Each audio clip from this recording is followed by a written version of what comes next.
So Laura, I'm going to start by introducing you. You're the Senior Strategic Partnership Manager at Keel Labs, and you're going to tell us what Keel Labs does in a minute. And Maurizio, you are the Chief Mycelium Officer and co-founder of SQIM.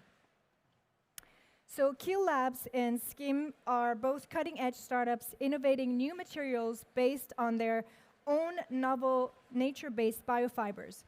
Keel Labs is using kelp, and SQIM is Mycelium, otherwise known as Mycelium, being used as mushrooms.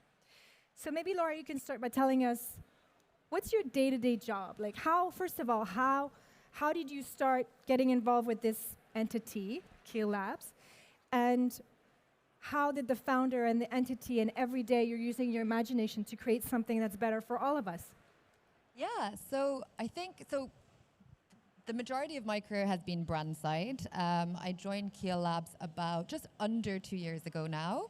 How I came across Keel Labs is it's kind of a funny story, basically. I was working as a consultant for some major global mass fashion brands on the sustainability communication side. And having learned more about their plans in that process and what their roadmaps were, I realized that actually, communication is great, talking about what you do is fantastic, but conversely, let's actually start at the beginning and start changing the systems from the beginning and work with materials. So Keel Labs had actually gone through the Fashion for Good program in Amsterdam. Great. And I spent quite a lot of time going back to all the alumni, everyone who'd passed through that program, came across AlgaeKnit, they were known as AlgaeKnit at the time, and loved what they did, loved their mission, and joined the company around 2 years ago as Strategic Partnerships Manager. My day-to-day is quite a mixed bag, so it is, building strategy was the first kind of work that I was doing. This company didn't yet have kind of an idea, let's say, of how they wanted to work with partners. We had unbelievable amount of interest from brands. I couldn't believe it when I first joined. I thought I was going to have to spend my time on Salesforce, 9 to 5. Not the case. We had an incredible amount of interest.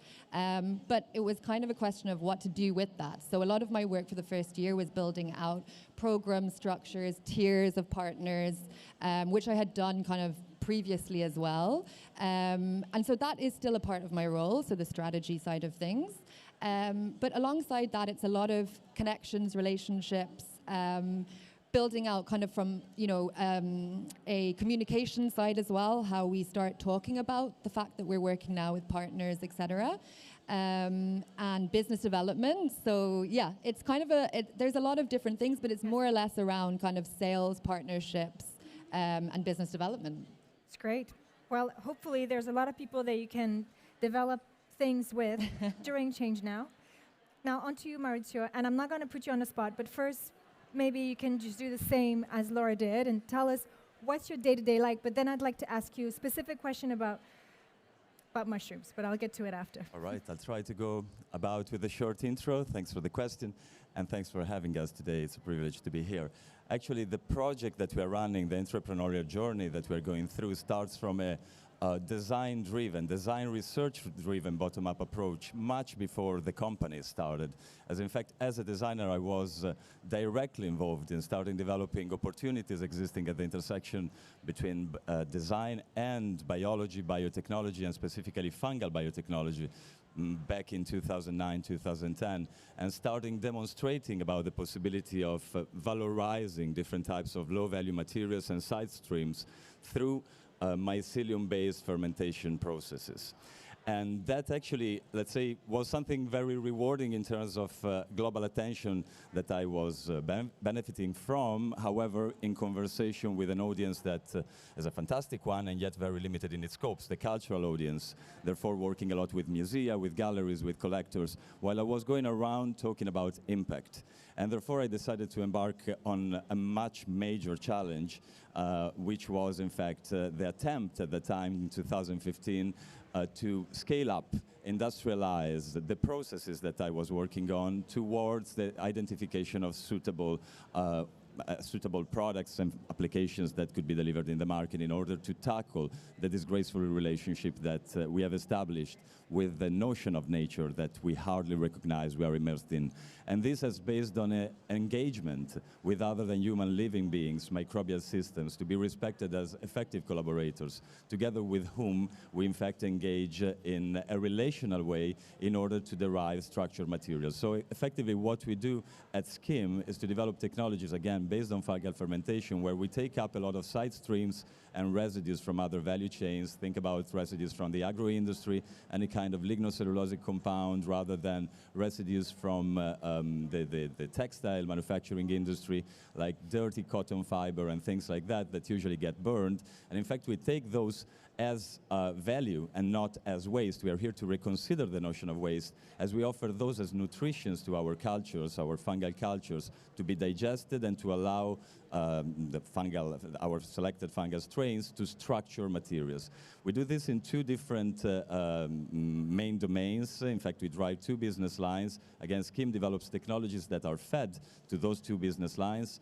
One, on one side, is Mogu, that is a well-positioned brand and set of products that exist within the scopes of the interior architecture and interior design market. We are here talking about acoustic absorbent solutions for interior. We are talking about flooring solutions and so on and so forth. And the portfolio is widening as we speak, also touching upon the building industry applications. And on the other end, we have EFEA, this new class of flexible materials from Mycelium that in fact are often called or referred to as mushroom leather, mycelium leather, as in a benchmark with animal-derived materials. They are not animal-derived, they are consisting exclusively of fungal biomass, and yet the reference to leather and the benchmarking is related also to the haptics characterizing these materials that in fact appear to be very suitable for applications that where generally, again, animal-derived materials are implemented. And today we are already working on commercializing these materials. We are still running relatively low-scale processes. We are running a pilot at this moment. We are swiftly moving to a demo facility in order to not only expand our customer base through the increase of volumes, but also to effectively demonstrate the scalability from an industrial standpoint of a fully regenerative approach that in fact can deliver, besides a fantastic story of regeneration and sustainability, can deliver ultimately quality. And that is what we target. And we do that together with very important partners, among which Caring, and we are here today thanks to a very generous invitation from the Caring Group. And we partnered with Caring and with their brands in order to already concretely deliver suitable innovation in the market. In fact, our products already started penetrating the market with first launches that go beyond the sensation that usually this type of innovations and promising technologies tend to create without delivering eventually facts. That's and right. we are here to demonstrate that facts can be there, that products can work, can deliver technical performance, can deliver emotion, and yet with behind a fantastic story of sustainability, which is not just a story, it's a quantified fact. So I can already buy, there are already in the market leather that's based on mushrooms. That is correct. Or let's call it EFEA. We actually try to call it with a brand name in order to really make a difference and let's say shift from this idea of comparison, because inevitably we are in a transition phase where these materials are looking as replacements, yes. but in fact they are not. They are a new class of materials on their own with their own opportunities yet to be exploded. Yeah, we shouldn't even call it leather. We should call it something else. Exactly. What you called it, which I'm not going to say again because I'm afraid I'm going to not say it right. Before I get to my question to you, I see that you have some samples. I do. So I work at a company obviously called Keel Labs. Our flagship material is called calcin. It's our first product. It's certainly not going to be our last. We rebranded towards the end of last year. And with that, we also developed our first samples. So here you can see this is a blend with cotton. So this is calcin. It looks exactly like a Pima cotton. It has, this is definitely the first feedback we get from customers, from brands, from suppliers when they get their hands on this. And it has the same characteristics that customers and brands are familiar with today. And it also performs quite like them. So in terms of performance, it's quite like a viscose. And it also follows that production process. So yes, so I've got 2 samples here. This is the first one, which is more a jersey-like. And then the second one is a ribbed jersey as well. Yeah, take a look. Yeah. It's really impressive, actually. Yeah.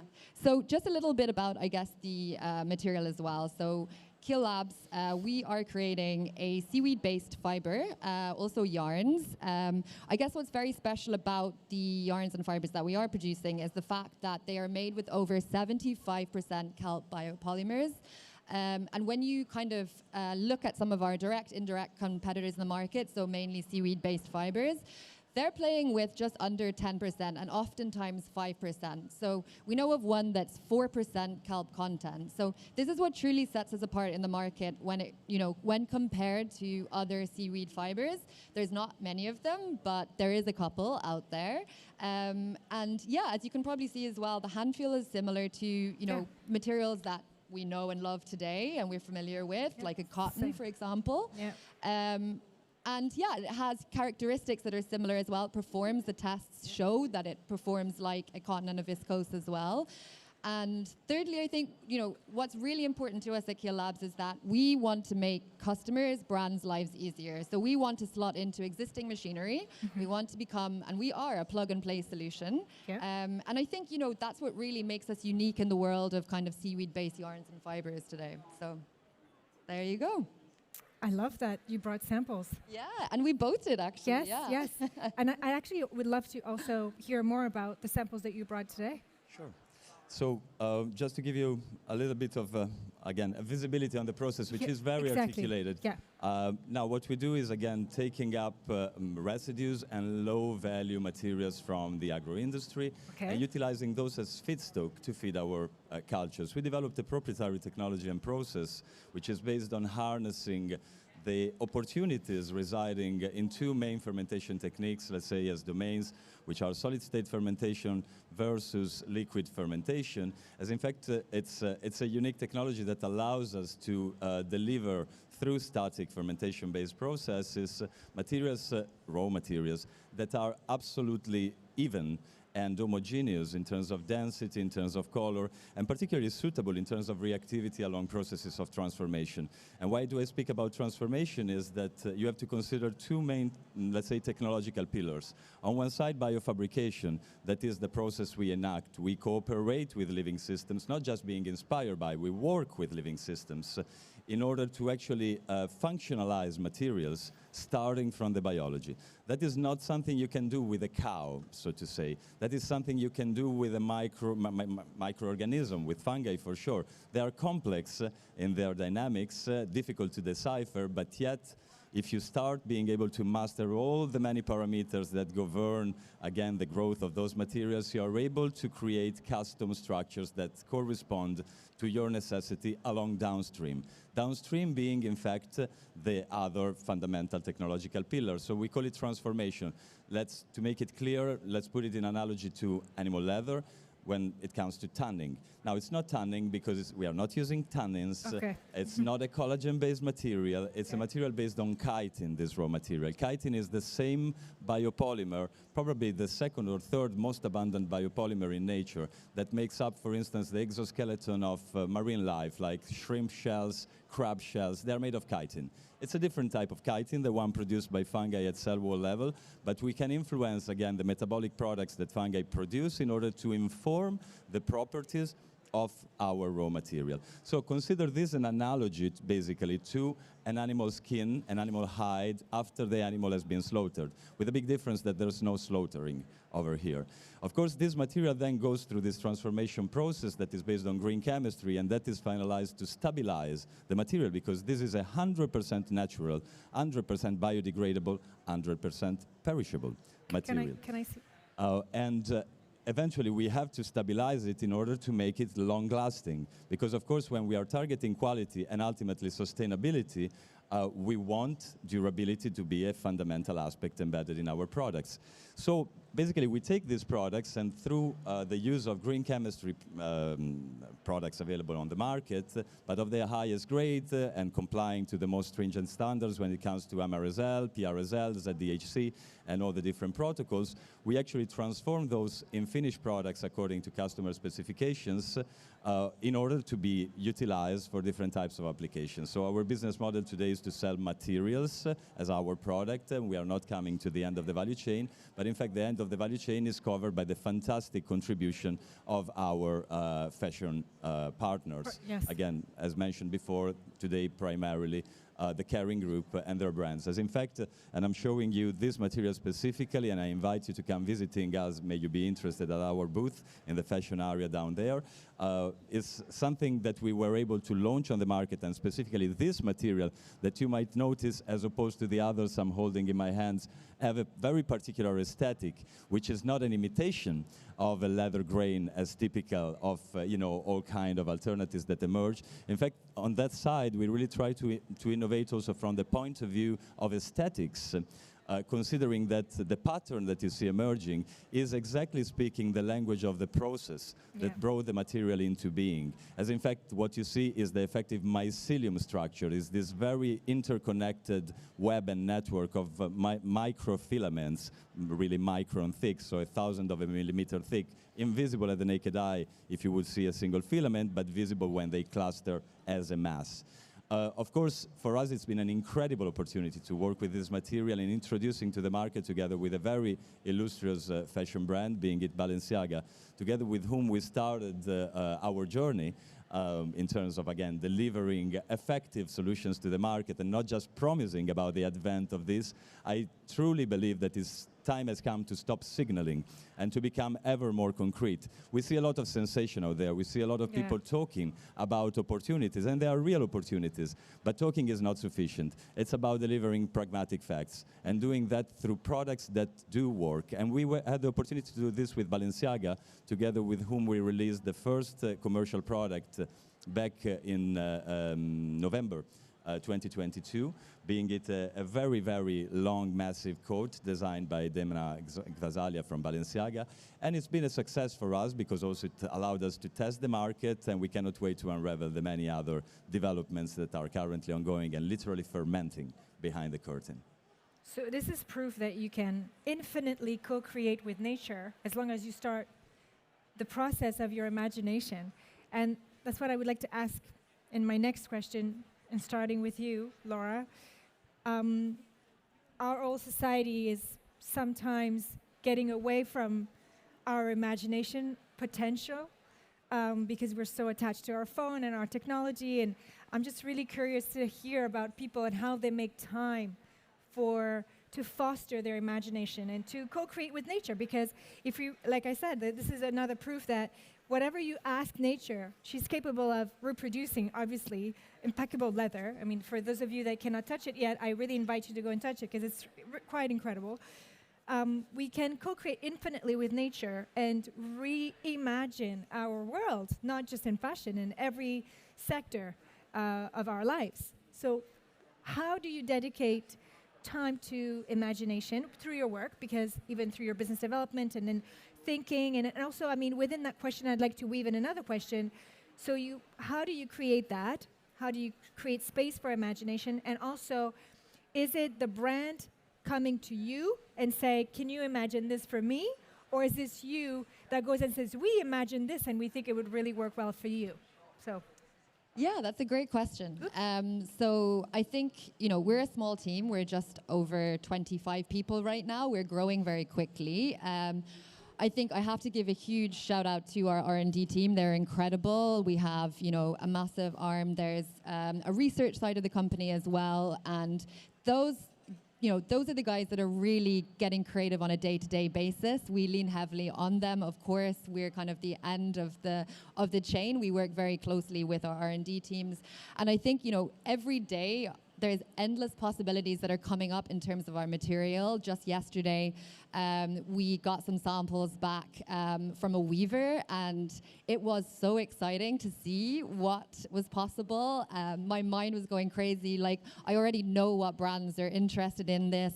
You know, it opens up a world to kind of home furnishings, for example, if you're talking about weaving. It's opening up to automobile, beauty. There's, like, the world is our oyster when it comes to kind of what's next for us. We've started working with apparel brands, so fashion brands, apparel brands, as of Q4 last year.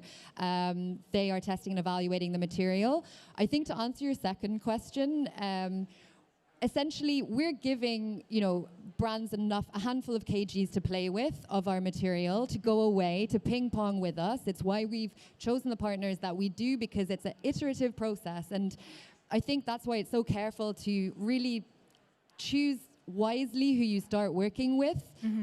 We've been incredibly surprised by the global brands that have come to us and want to work with us. They want to give, you know, any handful of kgs they can get their hands on. They're happy to go away, ping pong with us, back and forth, share learnings. We also share learnings with them, test results. And so you're imagining together. Right, exactly. We're imagining together.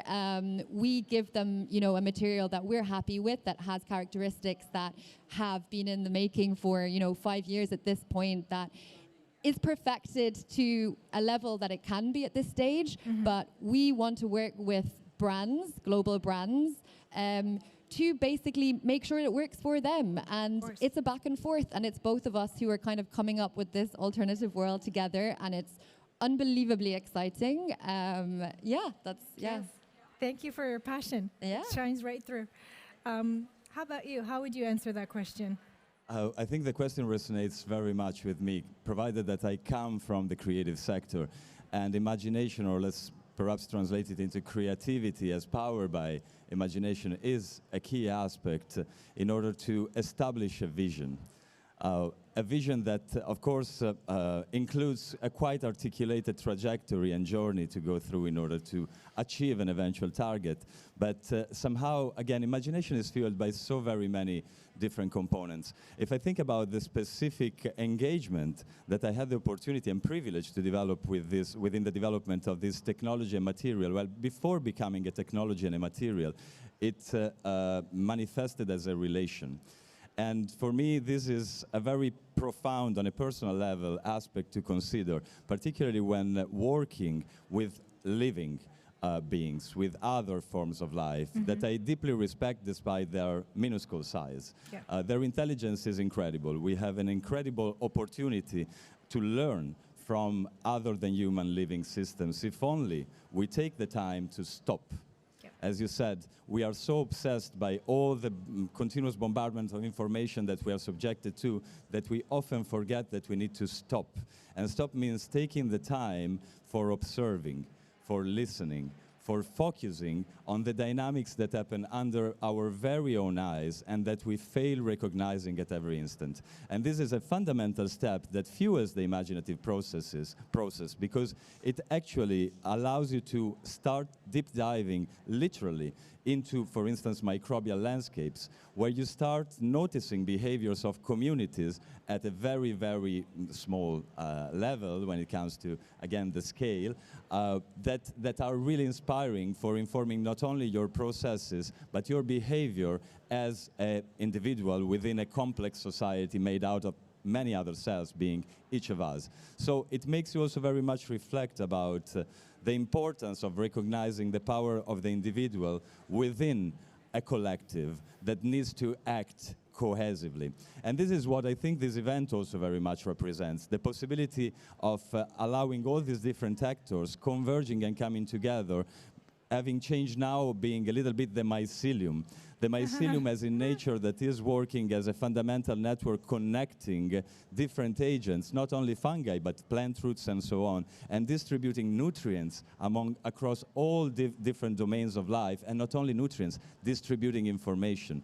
So if we only recognize the fact that we are belonging to this very, very tight network where we are all entangled, literally, Completely. into a relational dynamic that is rooted in transformation, in change, and if we are there to embrace change and transformation and therefore to let go our obsession for eternity, also when it comes to our material culture, I think that we can do much. We need to learn to let go. We need to learn how to program and develop solutions that we can program in order to actually be there for a specific scope in a specific time and eventually be reabsorbed by the system in a beneficial way. And this is what Mycelium teaches us and allows us to imagine also very concretely already today, but we are barely scratching the tip of a much larger iceberg. And the cooperation from many other actors is needed in order to trigger this positive re-evolution that is so urgently necessary.